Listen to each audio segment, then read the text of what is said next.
Shalom. Our verse for the day is Matthew chapter 10 verse 31. Fear not therefore, you are of more value than many sparrows.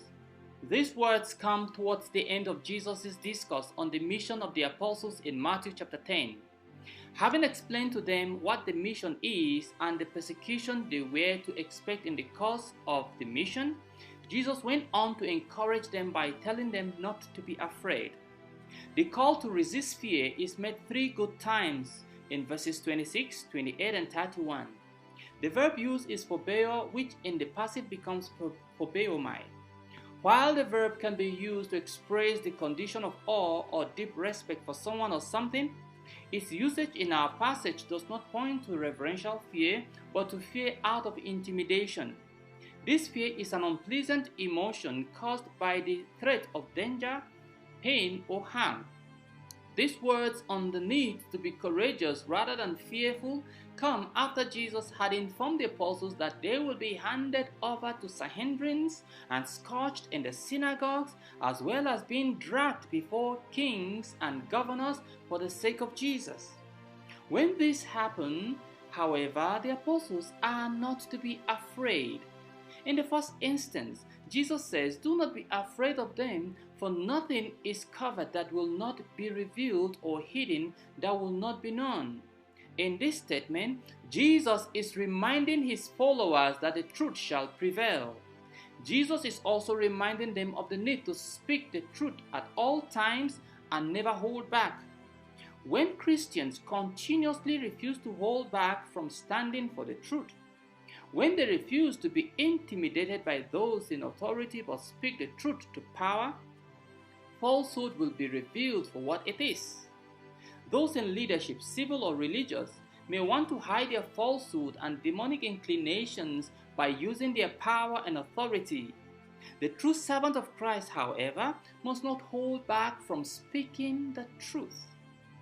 Secondly, Jesus says, "Do not fear those who kill the body but cannot kill the soul. Rather fear him who can destroy both soul and body in hell." This statement draws attention to the fact that no earthly suffering is comparable to the eternal punishment that awaits those who reject the truth.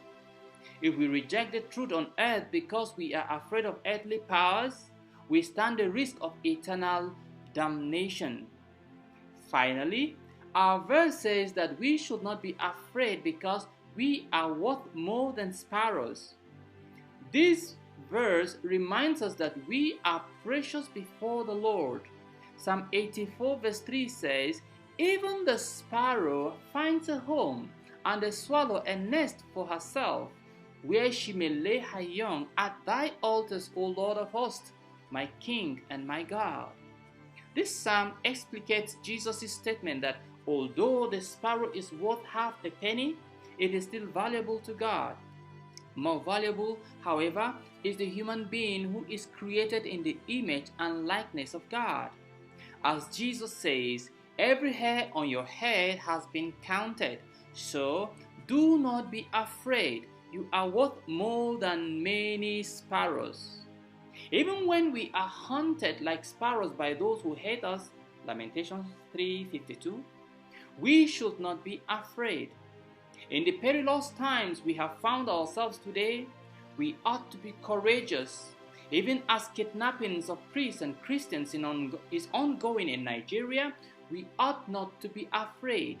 Even when those who disregard the life of defenseless babies in the womb revolt against the overturn of Roe v. Wade in America and are causing mayhem on our streets, we ought not be afraid of standing for the truth.